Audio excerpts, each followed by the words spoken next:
بسم اللہ الرحمن الرحیم۔ السلام علیکم ساتھیوں، میں ہوں محمد عارف لطیف۔ دوستو، میں لے کر حاضر ہوا ہوں U G C NET J R F کے کچھ اہم معروضی سوالات و جوابات۔ تو چلے جی، بلا تاخیر اس کلاس کو شروع کرتے ہیں۔ آج کا پہلا سوال ہے، پیدائش کے اعتبار سے صحیح ترتیب کی نشاندہی کیجیے۔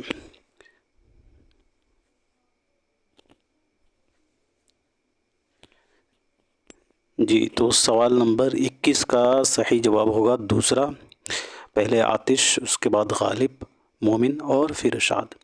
کیسے ہوگا؟ تو بات کریں آتش کی پیدائش 1778 عیسوی کو ہوئی ہے، یاد رکھیے گا۔ آتش کی پیدائش فیض آباد میں 1778 عیسوی کو ہوئی ہے اور وفات 1847 عیسوی کو لکھنؤ میں۔ غالب کی پیدائش 1797 عیسوی کو ہوئی ہے آگرہ میں، اور وفات 1869 عیسوی کو دہلی میں ہوئی ہے۔ مومن خان مومن کی پیدائش 1800 عیسوی کو ہوئی ہے، یاد رکھیے گا، دہلی میں، اور وفات 1852 عیسوی کو دہلی ہی میں ہوئی ہے۔ ارشاد عظیم آبادی کی پیدائش 1846 عیسوی کو ہوئی ہے پٹنہ میں، عظیم آباد پٹنہ میں، اور وفات 1927 عیسوی کو پٹنہ ہی میں ہوئی ہے۔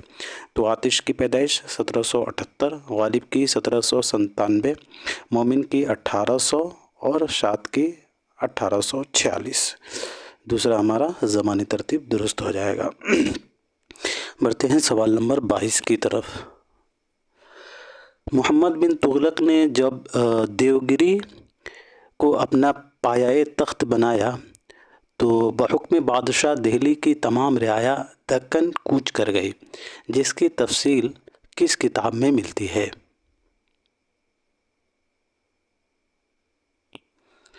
جی، تو سوال نمبر 22 کا صحیح جواب ہو جائے گا چوتھا، یعنی سفر نامہ ابن بطوطہ۔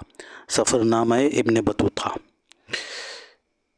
محمد بن تغلق نے جب دیوگری کو اپنا پایۂ تخت بنایا تو بحکم بادشاہ دہلی کی تمام رعایا دکن کوچ کر گئی، اور اس کی تفصیل جو ہے وہ کتاب سفر نامہ ابن بطوطہ میں ملتی ہے۔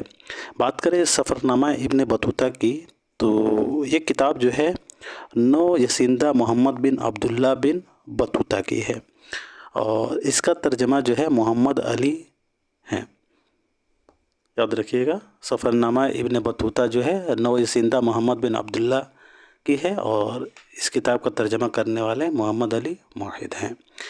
سوال نمبر 23 دیکھیے گا۔ کس نے کہا ڈاکٹر نذیر احمد کی کہانی صحیح معنوں میں خاکہ ہے اور اعلیٰ درجے کا ہے، شاید ہی کسی دوسرے اچھے خاکے کو اس کے مقابل رکھا جا سکے؟ رشید حسن، مسعود حسین خان، رشید احمد صدیقی، یا پھر مجنوں گورکھپوری؟ جب تک ان سبھی کی پیدائش اور وفات کے بارے میں بات کر لیتے ہیں۔ رشید حسن خان کی پیدائش جو ہے 1925 عیسوی کو ہوئی ہے شاہجہاں پور میں، اور وفات جو ہے 2006 عیسوی کو ہوئی ہے شاہجہاں پور ہی میں۔ مسعود حسین خان کی پیدائش کب ہوئی ہے؟ تو یاد رکھیے گا 1919 عیسوی کو قائم گنج فرخ آباد میں ہوئی ہے، اور وفات 2010 عیسوی کو ہوئی ہے۔ رشید احمد صدیقی صاحب کی پیدائش کب ہوئی ہے؟ تو یاد رکھیے گا 1896 عیسوی کو جونپور میں، اور وفات 1977 عیسوی کو علی گڑھ میں۔ مجنوں گورکھپوری کی پیدائش جو ہے 1904 عیسوی کو خلیل آباد میں ہوئی ہے، اور وفات 1988 عیسوی کو کراچی میں ہوئی ہے۔ چلیے جی، تو سوال نمبر 23 کا صحیح جواب ہو جائے گا ہمارا رشید حسن خان۔ رشید حسن خان نے کہا ہے کہ ڈاکٹر نذیر احمد کی کہانی صحیح معنوں میں خاکہ ہے اور اعلیٰ درجے کا ہے، شاید ہی کسی دوسرے اچھے خاکے کو اس کے مقابل رکھا جا سکے، رشید حسن خان نے کہا ہے۔ رشید حسن خان کی کچھ اہم تصانیف ہیں جس سے اکثر سوالات بنتے ہیں، جیسے کہ اردو املا ان کا جو ہے بہت ہی مشہور کتاب، تو ضرور یاد رکھیے گا اردو املا، اور اس کے علاوہ اردو کیسے لکھیں، اور زبان اور قواعد تلاش و تعبیر ان کا بہت ہی مشہور کتاب ہے. اور اس کے علاوہ جو ہے ادبی تحقیق مسائل و تجزیہ، یہ کتاب تو بہت ہی اہم ہے، اس سے جو ہے اکثر سوالات بنتا ہے، تو اسے ضرور یاد رکھیے گا، ادبی تحقیق مسائل اور تجزیہ. اور اس کے علاوہ جو ہے مثنوی گلزار نسیم، مثنوی سحر البیان، اور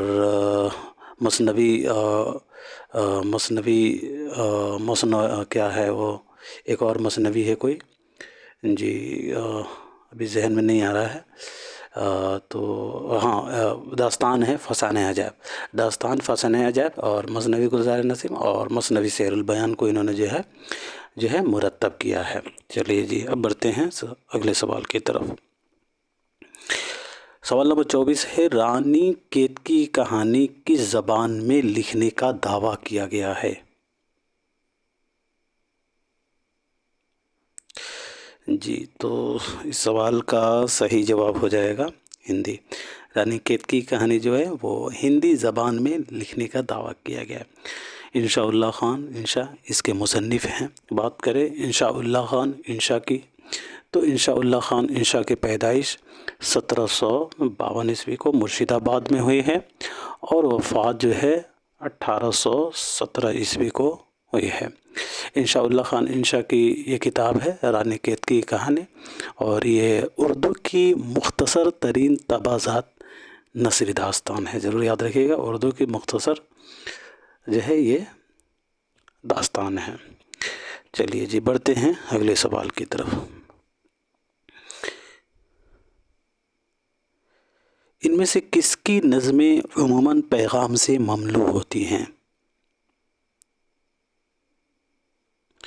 جی تو سوال نمبر 25 کا صحیح جواب ہو جائے گا علامہ اقبال. علامہ اقبال کی نظمیں جو ہیں وہ عموماً پیغام سے مملو ہوتی ہیں.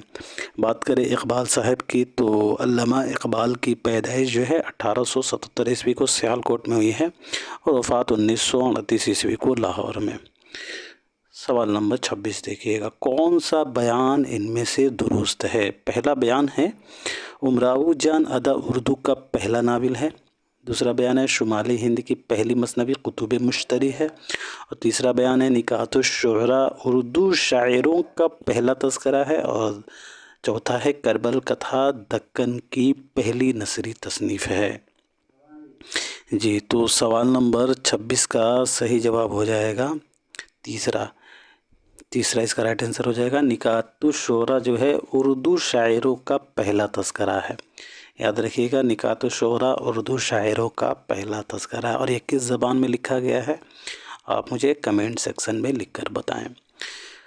امراؤ جان ادا اردو کا پہلا ناول نہیں ہے، بلکہ میرات العروس اردو کا پہلا ناول ہے، جسے مولوی نذیر احمد نے 1869 عیسوی میں لکھا تھا. شمالی ہند کی پہلی مثنوی کتب مشتری نہیں ہے، بلکہ شمالی ہند کی پہلی مثنوی جو ہے بکٹ کہانی ہے. ضرور یاد رکھیے گا، شمالی ہند کی پہلی مثنوی جو ہے بکٹ کہانی ہے افضل جھانجھانوی کی. یاد رکھیے گا، شمالی ہند کی پہلی مثنوی جو ہے بکٹ کہانی ہے افضل جھانجھانوی کی. اور افضل جھانجھانوی نے جو ہے اس مثنوی کو جو ہے 1625-26 عیسوی کے درمیانی حصے میں لکھا تھا. یاد رکھیے گا. اور کربل کتھا دکن کی پہلی نثری تصنیف ہے، تو یہ غلط ہو جائے گا. کربل کتھا شمالی ہند کی نثری تصنیف ہے. یاد رکھیے گا، کربل کتھا جو ہے وہ دکن کی نہیں، یہ شمالی ہند کی نثری تصنیف ہے. چلیے جی اب بڑھتے ہیں سوال نمبر 27 کی طرف. امراؤ جان ادا کا کردار فیض علی کیا ہے؟ بہت ہی اچھا سوال ہے. جی تو اس سوال کا صحیح جواب ہو جائے گا ڈاکو. امراؤ جان ادا کا کردار فیض علی جو ہے وہ ڈاکو ہوتا ہے. امراؤ جان ادا کے مصنف کون ہیں؟ تو یاد رکھیے گا مرزا ہادی رسوا ہیں. امراؤ جان ادا 1899 عیسوی میں منظر عام پر آیا ہے. چلیے جی بات کریں مرزا ہادی رسوا کی، تو مرزا ہادی رسوا کی پیدائش جو ہے